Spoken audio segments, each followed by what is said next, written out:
Hello. Hello. Hi. Can you hear me? Hi. Yeah, I can hear you quite well. Nice to meet you. Welcome back. I think we spoke a while ago. Yeah. Yeah. Yeah, that's it. Thank you for remember me. Thank you for remembering me. Huh?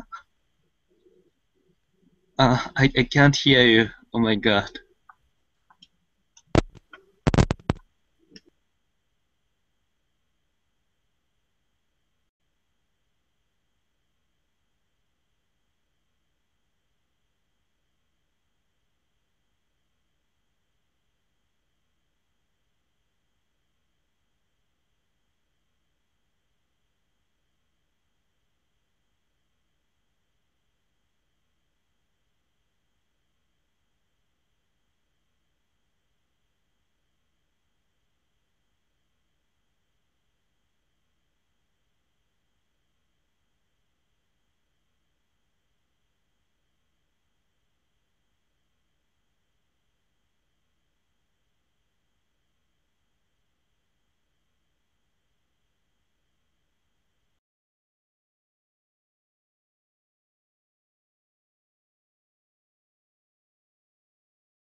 Hello.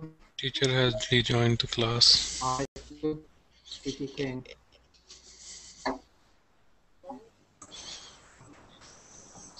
Hello.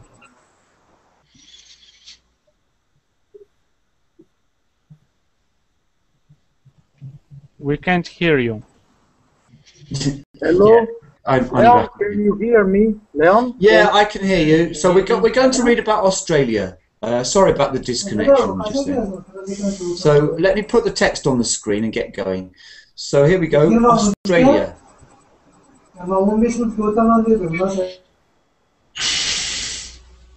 Okay, so who's been to Australia here? Has anyone been to Australia? No.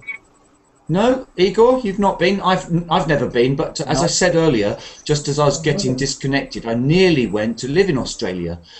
But my grandmother persuaded us not to go just at the last minute.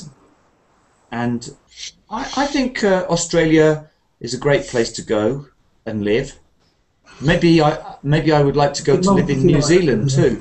But today we're going to look at Australia. So, Furkut, mute your mics, please. Thank you very much. So, Dario, are you there on the microphone? Yes, can you hear me? Yeah, Can you great. hear me? I can hear you. Good. So, Okay, I introduce myself. I introduce myself. Do you want that I introduce myself?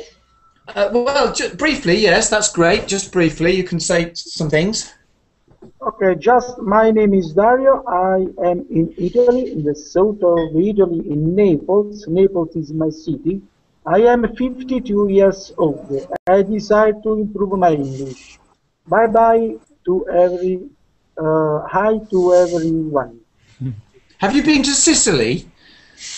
Yes, I was in Sicily. Yes, 3 or 4 times. Yeah, I'd like I to like go it. there. Do you like Sicily? Well, I would like to go to Sicily to have a look around, and I don't know Italy very well. I only went into Italy in the north and then immediately left, so I haven't really toured Italy, but I will. Okay, my suggestion is to visit the south of Italy, my South, ah. city, Naples, the south of Italy, my city, Naples, and the Sicily too. There are a lot of interesting places to visit. What's going on there? Yeah, I will do someday. So let me start with you on the reading then. We're reading about Australia, and we've got some words here. Let's just check we know some of these words, like bizarre, venomous, elaborate, fraud, spur, iconic, emblem, mascot. So maybe venomous, people can tell me another word which is quite close to venomous.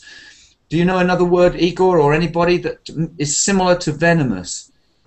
Poisonous. Yeah, Toxic. poisonous. I was thinking about poisonous. Toxic, poisonous. So toxic Sorry. might be used. Would we say a toxic spider? Would we say toxic spider? I don't know. Venomous spider. We would say maybe poisonous or venomous. But not toxic. When would we use that word toxic? Collocate the word toxic for me. Toxic For what? chemical substances. Yeah, some chemicals. Toxic waste. Toxic waste. Let me see if my chat works. Toxic waste material. No, I don't have any verbal in chat again. I don't know why. So No, it's not working. toxic waste is one collocation. Now, bizarre. Bizarre. Maybe we've got that word bizarre at the beginning. It's not a bazaar, it's a bizarre. What is a bizarre bazaar? Strange, odd, Yes, a bizarre is bizarre is an adjective, very strange. weird. But there is a noun, bizarre. It sounds almost the same. Bizarre. What is that noun? Amazingly, or You're still on the adjective, bizarre. This word bizarre. This is strange and weird, strange. But strange or unusual. But there's another one which sounds like it. It's not the same word. It sounds Bazaar like means it. market. Yes, a bazaar is a kind of marketplace. So bizarre is strange. So we've got some synonyms. How many synonyms have we got for bizarre? Strange, weird, Fancy, fancy. Yeah, fancy would be maybe a bit more like elaborate, but in another way. peculiar, Yeah. Peculiar, good. eccentric, Eccentric, that would be. eccentric. That's a little bit different because an eccentric old scientist or something a bit strange, yes, eccentric. So venomous, bizarre, we know. Elaborate. This is going to be pronounced like elaborate. To create. So Demonstrate. Fantastic. elaborate, yeah, it means there's lots of rich design, maybe patterns. Elaborate. Now this can also be a verb. Igor, make me a sentence, please, with this word as a verb. Yesterday I elaborate a new plan. Yesterday I elaborated, it would have to be, wouldn't it, maybe, yesterday. But that's, yeah, a little bit strange, but I would say it like this. If I want somebody to explain in more detail about something, then I could say this. Use this word. Could you do that one for me, Igor? Could you? You're asking for more meat on the bones, more information, because they just mentioned something, but you want more information, and you want to use this verb, elaborate. Could you elaborate your idea? Yeah, could you elaborate maybe on it? Could you elaborate on that, On it. please? Yes. So a fraud, what is a fraud, everybody? Scam. Scam? Scam? Yes. I thought you said scum, that's another thing. No, It's scam. the dirty mark around the top of a bucket or bath or something is the scum. Often that's used in a very derogatory way about Cheating. people. A scam, yes. Cheat. Deception. Deception. Now, can cheat be a noun? Cheat, you are a cheat, it's a person maybe. Yes, Cheater, but the action, yeah, well, it would be a cheat actually. I think you are a cheat, not a cheater, but you are a cheat. So that's one without an ER at the end. And spur, well, Tottenham Hotspurs, Cowboys and horse riders have spurs on their heels. What are spurs? Sometimes they're little bits of metal and they spin around on your boots and they can... the horse feels them when you're riding a horse. On hooves. Well, not on the horse's feet, on your feet, on your heels. Okay. So you are riding a horse, you have your hands on the reins, you're sitting in the saddle, and you have boots on, and your boots are touching the side of the horse, and on the side of your horse, on the side of your boots, you have spurs. Yes. So, severe, another word for severe, please. What word? Severe. Severe. Strong. Severe. Not sever. If you sever something, you cut it off. Sever my artery. Sever my wrist. Cut Difficult. something. Severe. Big Yes. trouble. Very Tough. serious. Tough. Yeah. And mascot is something like a teddy bear or something, maybe, or something that you carry with you. What is a mascot? Amulet. Amulet. Mascot. What's that word, Igor, that you're saying? Amulet. How do you spell it? A-M-U-L-E-T.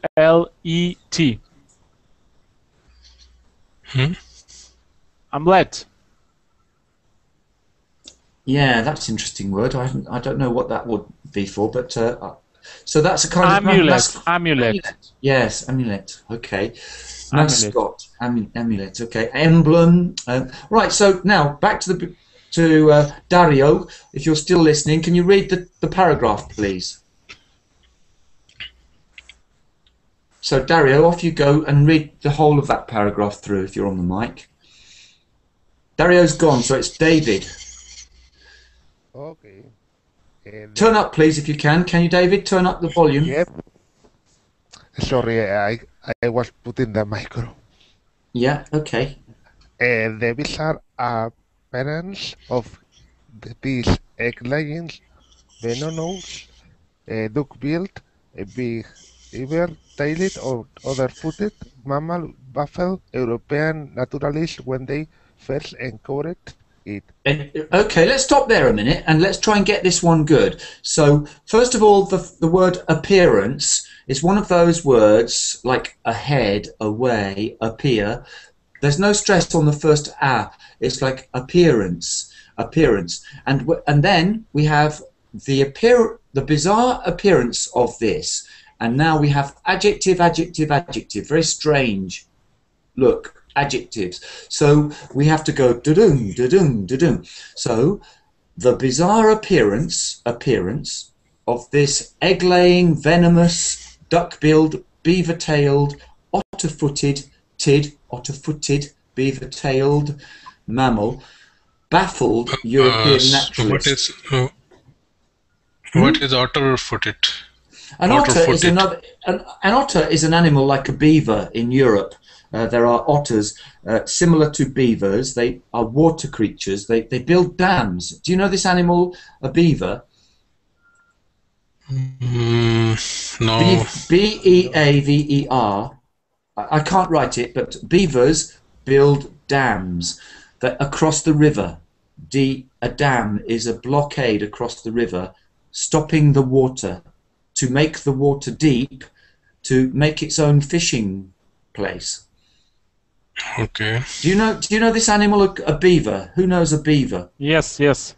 Yeah, In an otter is similar. in cartoons, many cartoons with these animals. Yeah, I've only seen them very occasionally. I saw one in Hungary on the Tisa once, and I've seen one or two in the UK. But they're quite elusive animals. They don't like to be seen, and they run away from people. So the bizarre appearance of this egg-laying, venomous, duck-billed, beaver-tailed, otter-footed mammal baffled European naturalists when they first encountered it. Well, it's tricky. David, can you try and read it all for me? Okay, the bizarre appearance of his egg-laying, venomous, duck-billed, beaver-tailed, other-foot mammal baffled European naturalists when they first encountered it. With some considering it's an considering it's an elaborate fraud. Fraud. This is fraud. And encountered is ow. Encountered it. Ow. And fraud or fraud. Okay. Okay, so let's go on and read a bit more. So the next one. It is one of the few venomous mammals. Venomous. The male platypus has a spur on the hind foot. Hind foot. What does this word mean, David? Hind. If something is hind, like behind, the hind legs, the hind foot, what is hind? Think about behind. It's be at the back. Behind. Hind is back. Behind. So the hind legs of a donkey. Behind the back legs. So hind foot is the back foot. The back foot. No idea, but I don't know. Okay, so read on from there. A spur on the hind foot. That delivers a venom capable of causing severe pains to humans. Yeah, venom capable of causing severe pain to humans. Right. It's tricky reading, very tricky. So this next word, unique. The unique features of the platypus. Can you read on there? The unique features of platypus make it an important subject in the study of evolutionary biology and recognition. That's biology and subject. Subject in the study. Subject. Study. Subject. Study. Evolutionary biology. Biology and a recognizable and iconic symbol of Australia. And that word recognizable. So, and a recognizable and iconic symbol of Australia. Recognizable. It has appeared as a mascot at national events, and it's featured on the reverse of the Australian Vincent coin. Good, yeah. The platypus in the animal emblem of the state of the New South Wales. Okay, I'm going to describe a word. It means the word I'm looking for means the side of something which you don't usually see. Maybe not the top side, but the underside, or a side of something which is opposite. Backside. Or go backwards in a car. Igor, did you say a word? Backside. No, it wasn't that. No. It could mean instead of going forward in a car, you could go out of first gear and go into another gear to make your car go backwards. You are in this, and if you change something's direction, it's not going forward, it's going in another direction. It is in, and it means the backs of something, or the other side of something, the opposite side of something. Backward. Well, it's similar in meaning to backward. Rearward. Reverse. Reverse. Oh, reverse. Reverse. Reverse, yeah. So, David, find a word, please, to describe, but don't tell us the word, and we guess your word. Choose one word from that paragraph and explain it to us. Okay. Mm-hmm.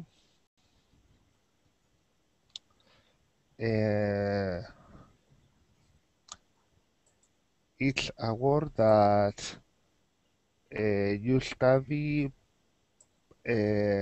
trees and natural things. Natural things, trees. Sorry, could you repeat? Ah, yes. It's a science. Yes. Science of natural things. Mm-hmm. I see the word. You see the word? I do, but I want to see if anybody sees the word. Biology. Yeah, but it's not biology, it's biology. Like buy something from the Biology. shops. Biology. Yes. Biology, bicycle, biology. Yeah. Okay, so now, Forrester, could you please read the next one? So Yes. let's have a look at it. It's a short one. Just read that short one for me, please. Yes.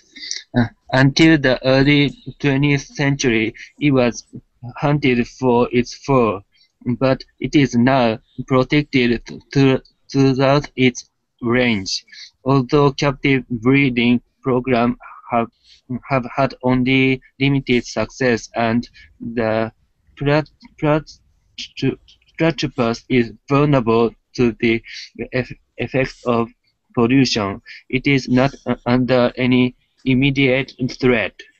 Yes, an immediate threat. Now, words like immediate threat should go together when we try to read this. So let's have a look at the words that we should keep together.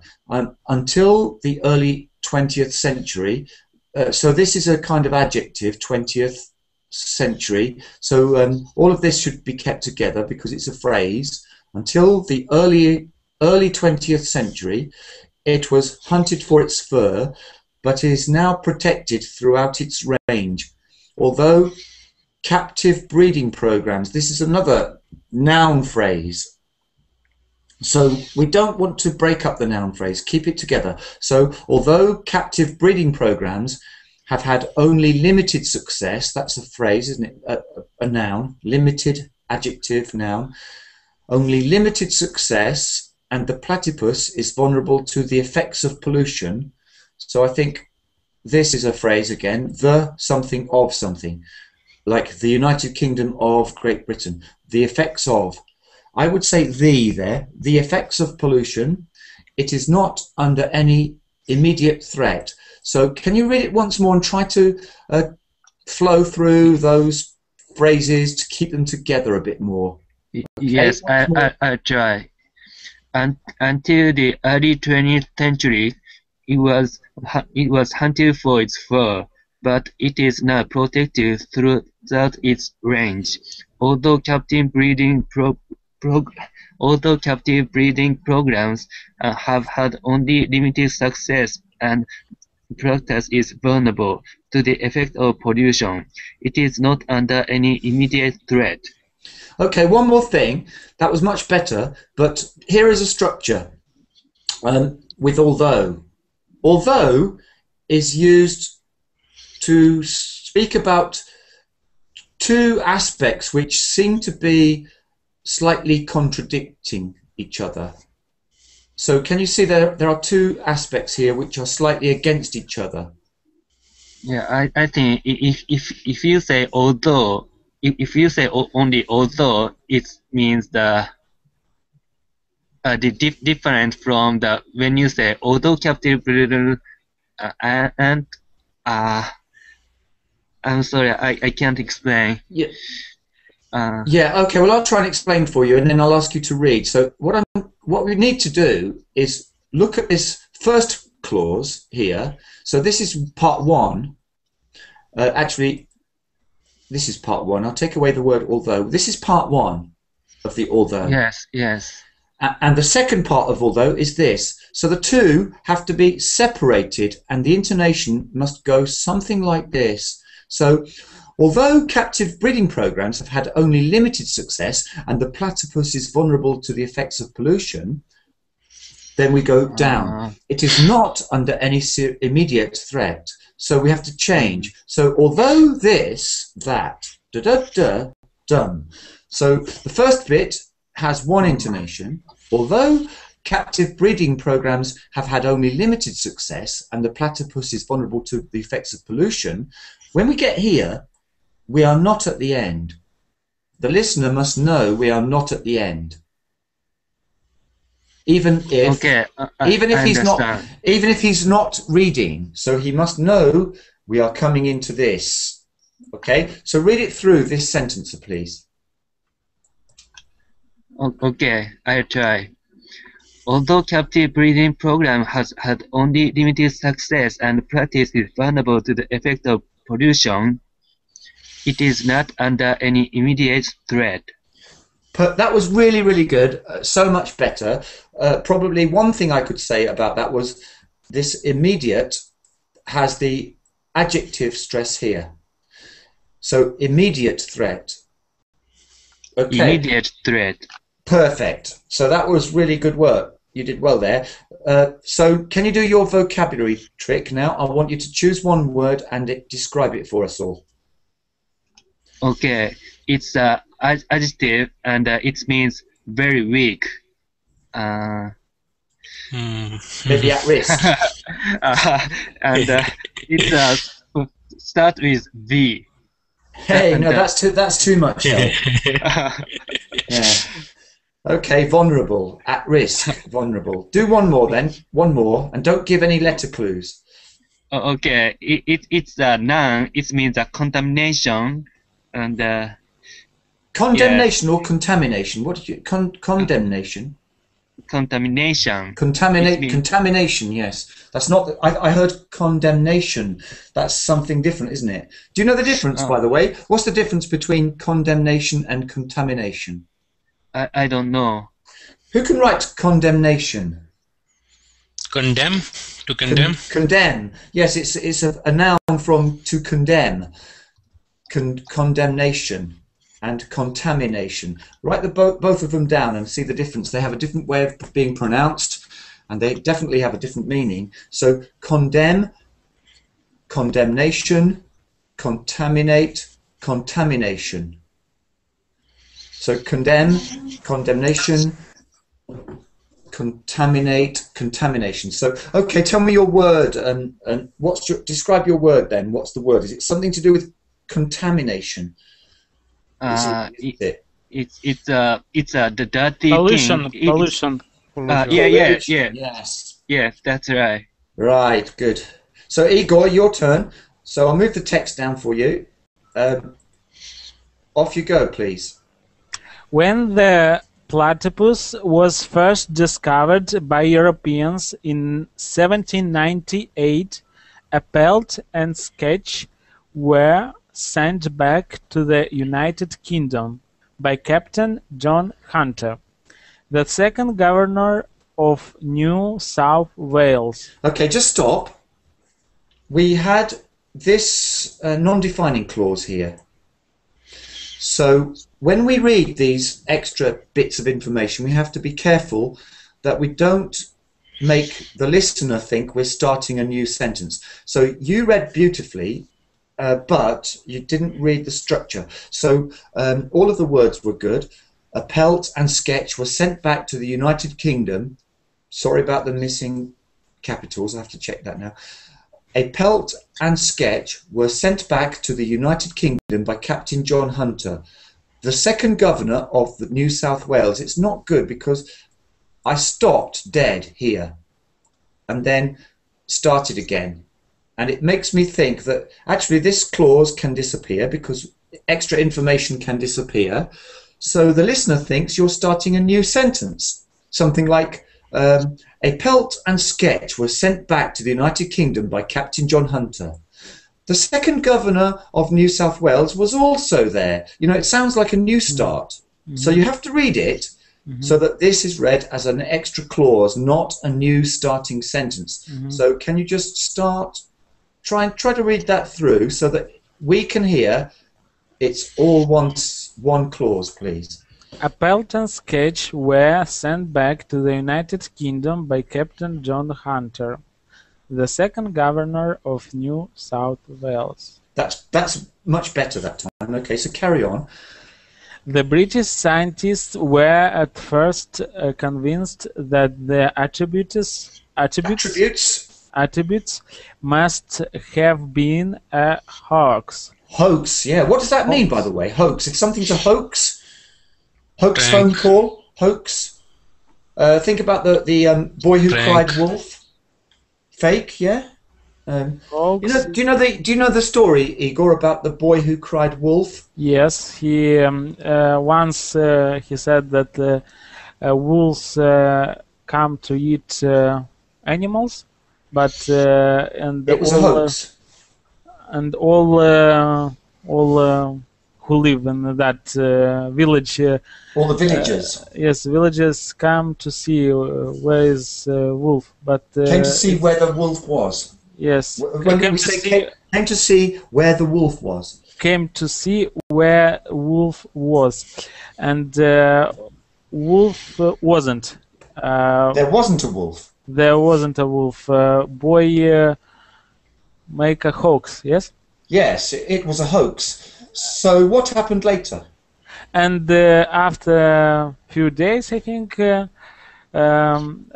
wolf come and start to eat animals. And the boy said that wolf comes, but nobody believes him because he once make a hoax.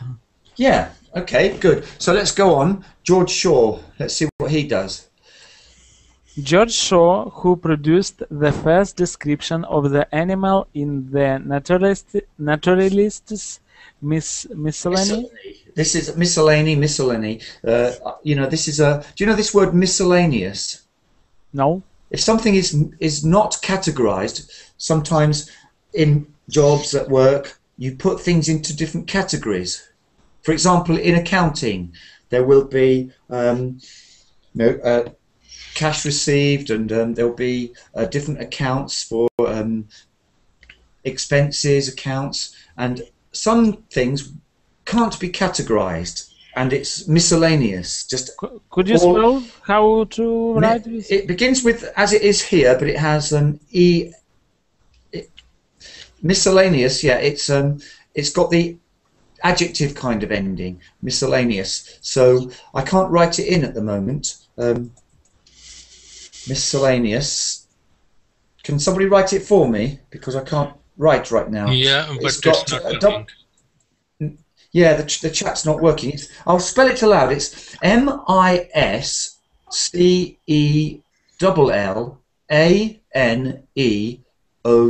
Miscellaneous. It's a formal word, and there would be an informal word. Various. Various, yes. Miscellaneous. Yeah. Diversified. Diversified, odds and ends. So it depends how you're using the word, but odds and ends could be extra bits and pieces, odds and ends, miscellaneous. Okay, so the Naturalist's Miscellany was a kind of magazine about these strange little things that people didn't understand. Okay, so let's read on there. The Naturalist's Miscellany in 1799 stated stated that it was impossible not to entertain doubts as to its genuine nature, and Robert Knox believed it may have been produced by some Asian taxidermist. Now taxidermy is a word you won't meet every day. I bet you've never seen it before, taxidermy. Yes. It's something about... but if someone says get stuffed, that's another thing. That's rude. That's telling you to go away. But stuffing animal skins with fur, keep preserving animals. It's not really PC. It's not really fashionable these days to do this. But years ago they did this. I think they don't do this anymore because it's considered a bit like a horror movie or something by some people. They don't like stuffing animals and keeping them alive, but they used to do this. You still see them sometimes, old skins of bears preserved by taxidermists, and so they believed that this was what happened. So read on there. It was it was thought that somebody had sewn, because that's a very interesting irregular verb, sewing with a thread and needle, to sew. We spoke about lots of different sows, didn't we? There are 3 homophones. SO we know, and so what? So, SO. Yes. Do you know SOW? Yes, sew. Well, they're all so. Oh, okay. In sound, they're all so. SEW is so. SOW is so. SO is so. So, can you tell me about all of these 2 so's, SEW and SOW? SEW so, SOW so. What are they? Sew is sew with SEW. It's to stitch. So yes, this one is so. My mother was a tailor. She sewed my new blue jeans. But sew is is not a regular verb. Sometimes irregular verb. Sewn. And okay. So and the other one, SOW. Yes, it's to seed. Yeah, and another song. So I've got 2 songs. One is the House of the Rising Sun, about my mother is a tailor. She sewed my new blue jeans. And the other song is Perfect Day. You're gonna reap just what you sow. Sow, seeds, and harvest. So, yeah. So it was thought that. Can you read that again? It was thought that. It was thought that somebody had sewn a duck's beak yeah, onto the body of a beaver, like animal. Shaw even took a pair of scissors to the dried skin to check for stitches. But was it a hoax? Sorry? But was it a hoax? So Shaw even took a pair of scissors to the dried skin to check for stitches. He thought it was a hoax. Mm-hmm. But was it really a hoax? No. No, it wasn't. It was really this animal. Yes. Here he is. It's a mammal, but not as we know it. It's a mammal, Jim, but not as we know it. So what is a mammal? Do you know this word mammal? Yes. Can you describe to everybody what a mammal is? Mammal is animal that has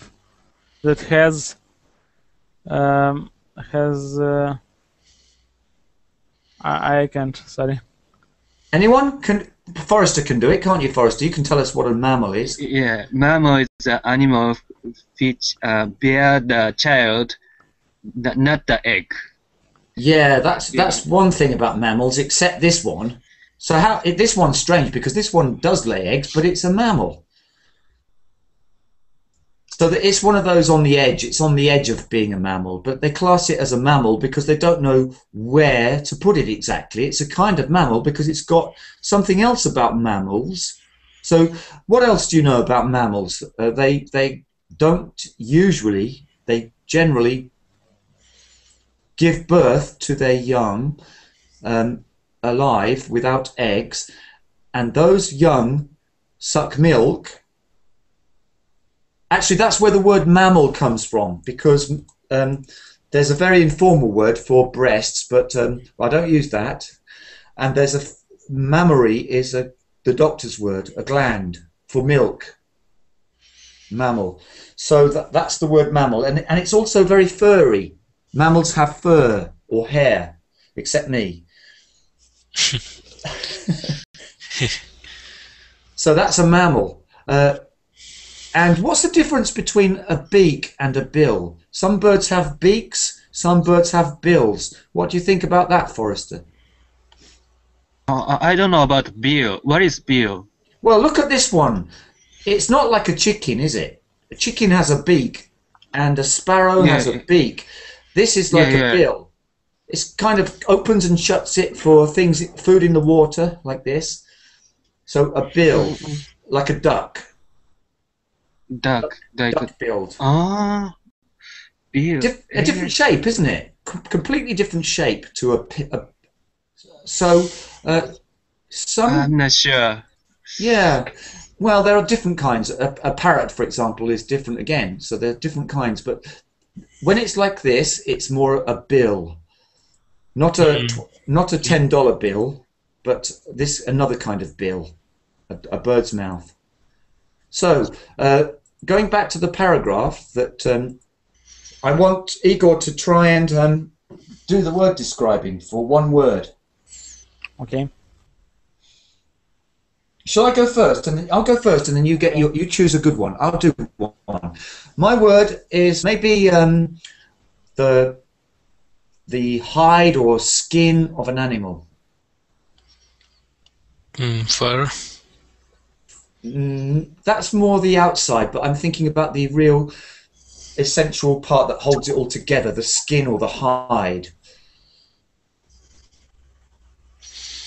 The fur is on it, but what holds the fur together? I'm not because sure. Fur can be cut off. I'm not sure about the pelt. That's the word, the pelt. So this word, sometimes it could be hide. Do you know this word hide? Not hide and seek, but I'll tan your hide. That's another expression. Do you know what that means? If somebody says they're going to tan your hide, you better run, because it's as a kid it might mean they're going to strike you, hit you, and make you hit you with a stick. But your hide, the hide of a horse or the hide of an animal, is the thick leathery skin, and the pelt is the word. So Igor, can you do a word now from this Yes. one? How is named people that make innovations? Another word for that people. Yeah, an innovator. Okay. Another word. Kind of innovator. Scientist. Yes. That's interesting, because I think scientists are usually they're innovators, I suppose. Sometimes, aren't they? Okay, and I'll do one more, and then. So this is a word which is a kind of collection of odds and ends, all kinds of extra bits and pieces which can't be easily categorized. Sorry, could you repeat? A collection of lots of little bits and pieces, things, bits and pieces, odds and ends, which we don't know how to categorize. Puzzle. Miscellaneous. Yes, that's right. You do one, Forrester. Can you find a word here? Okay. It's a noun, and it's a opposite definition as a trust.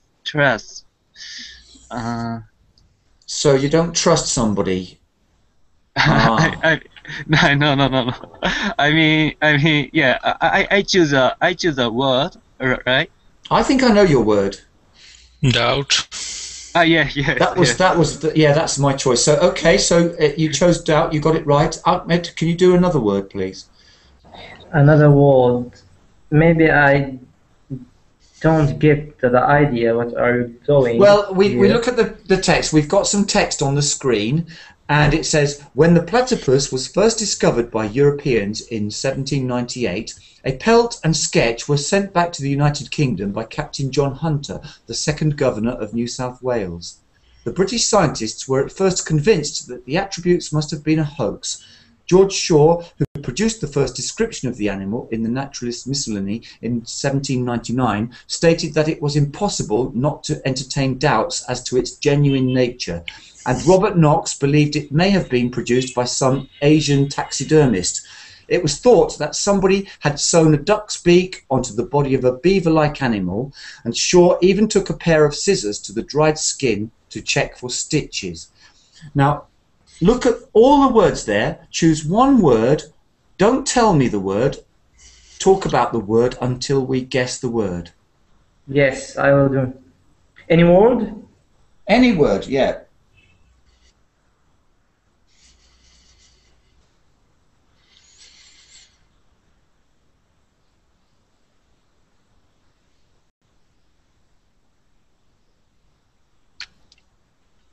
Original things and original things. I will talk about Genuine. Genuine. original. Genuine. Did you say original?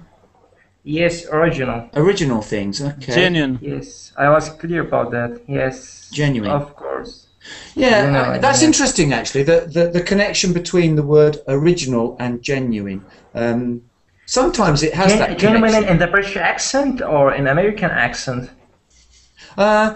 Genuine. Well, sometimes some Americans would say "ine" at the end, genuine. But some would say there are a few different accents, you know. But yeah, genuine. But genuine. you are talking in the British accent, maybe. My accent is from the southeast of England, so Southeast. I don't say genuine. You know, actually, Genuine is weird. Genuine. Yeah. But I think that in America and in Britain there are different ways to pronounce this word and different accents because it's a tricky little word. Genuine. Genuine and also genuine. I have heard some people say "ein." Some people have said "ein." They're genuine. Let me hear it in my on my computer and see different spellings, different pronunciations. Maybe you can use Macmillan dictionary also. Let me. No, this American is saying it the same as me. Genuine. Genuine. Yeah, Genuine. It's called genuine. So, but I have heard some people say genuine, but I think that's a strange kind of accent somewhere. But I don't remember where it was. But genuine is genuine. Genuine. I've got 2 or 3 different speakers here, and they're all saying the same way. So genuine. I've never heard this word though. Genuineness. That's a strange one. Genuineness. That's a bit of a strange one, but genuine. Yeah. Okay, I'll do one more, and then you can do another one. So my next one is, maybe you can get this in hospital. If you fall off your bike and you cut yourself, you may need some of these. Stitches. Yeah, another kind of stitches. Yeah. Okay, here's another kind of stitches. I was laughing so much, I was in stitches. Do you know this kind of stitches? I was rolling all over. I was just laughing so much, laughing my head off. I was in stitches.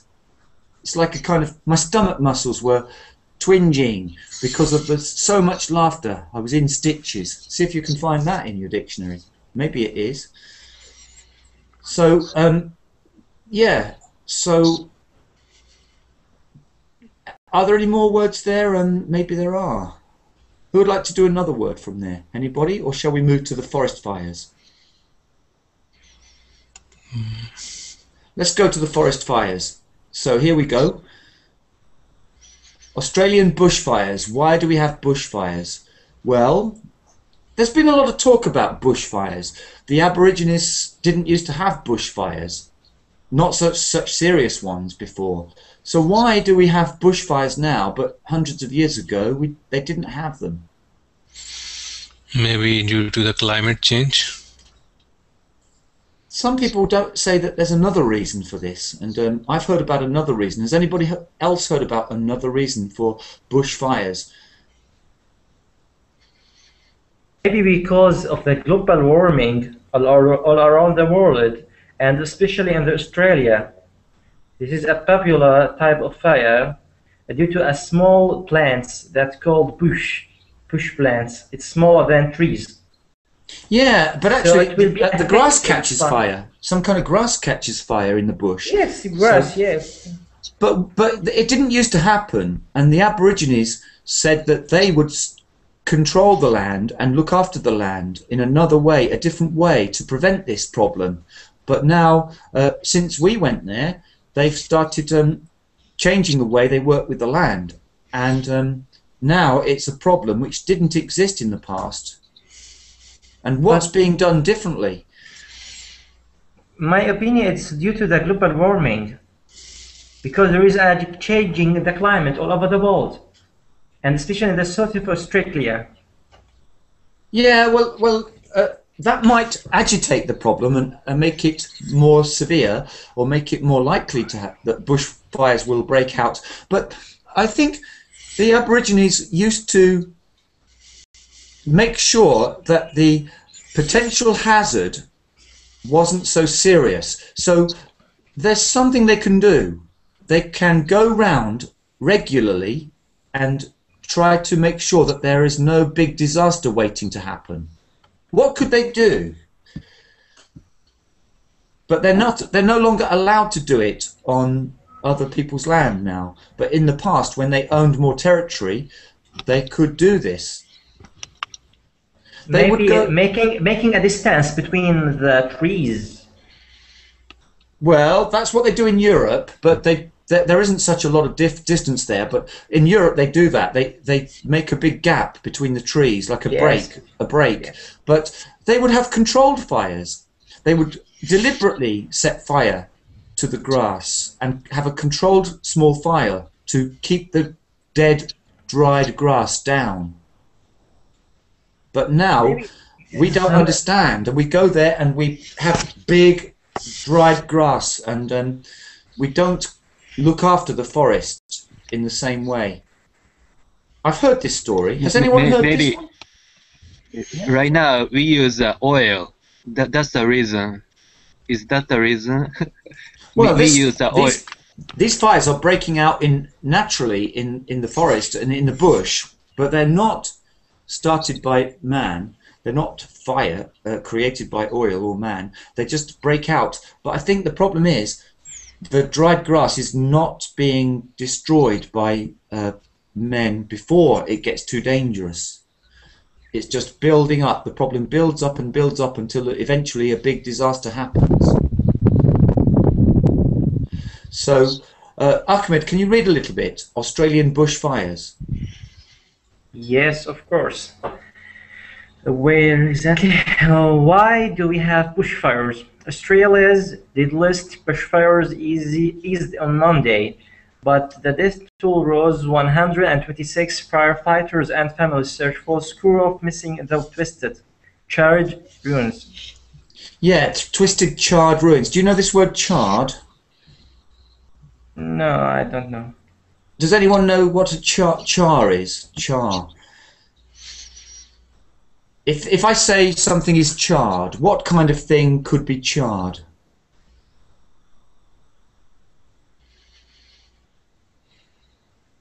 Well, actually, it's the word charcoal. Charcoal. Yeah, charcoal, yes. From charcoal? Well, that word is related. So if something It's a black material. it has some kind of black on it, black marks, because it's been black burnt. marks. Yes. So wood can be charred. The charred remains. So, and smouldering.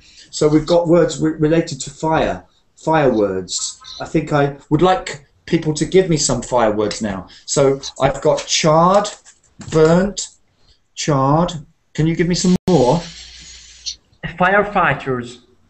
Yeah, but I want words which describe materials and burning. Ash. Ash, yes.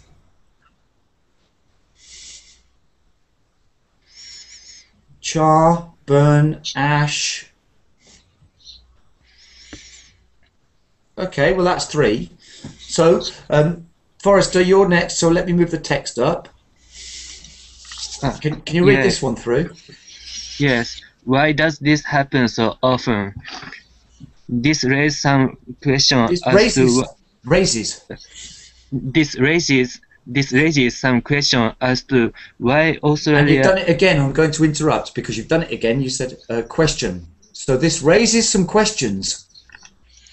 This raises some questions as to why Australia annually suffers destructive bushfires. Bushfires are a natural phenomenon in Australia due to its hot, dry environment. Aborigines also traditionally burnt the Countryside. countryside for many reasons: hunting, communication, horticulture. Horticulture. This is the study of plants and growing things. Horticulture.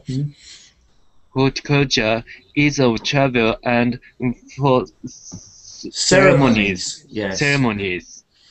This constant burning limited the build-up of fuel and reduced the number of large, intense fires.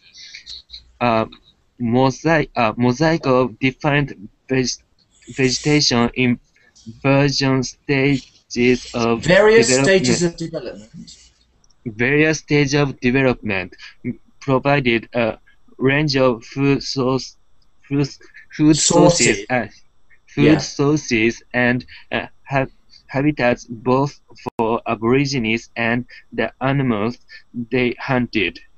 European settlement has seen an end to Aboriginal burning and resulted in a build-up of fuel for fires across Australia. Yeah, so that's what we were just speaking about. So that's the problem. So here we have it. I'm just going to read the end of it and say goodbye. So Australia's deadliest bushfire resulted from a combination of extreme weather conditions. Southeast Australia baked under a record heat wave with temperatures over 40 degrees Celsius for a week due to a stationary high-pressure weather system. A decade-long drought and hot, dry interior outback winds last week created a tinderbox. That's a kind of tinderbox is like a hot box of burnable, combustible material which might just burst into flames. A series of small fires joined up into one big fire, but strong southerly winds, that's southerly winds on Saturday night whipped it into an inferno, destroying towns and killing people. And there it is. So, yeah, pretty dangerous. I've never really seen a very dangerous fire, but I'm sure some people have. But Me either. yeah, It's correct to say me either. neither have I. Me neither. Neither have I. Oh, me neither. Me neither. Me neither. Neither is okay. In terms of pronunciation, you can say me neither. Neither have I. Probably neither have I is slightly better English than me neither, but me neither is okay. So, goodbye to everybody. I'm off now to get my lunch. Thank you. See you later. Have a good meal. Thank you. Enjoy meal. Thank you very much. Enjoy. Bon appetit, as we say in English. Bon appetit. Bon appetit. Bye bye. Also fresh.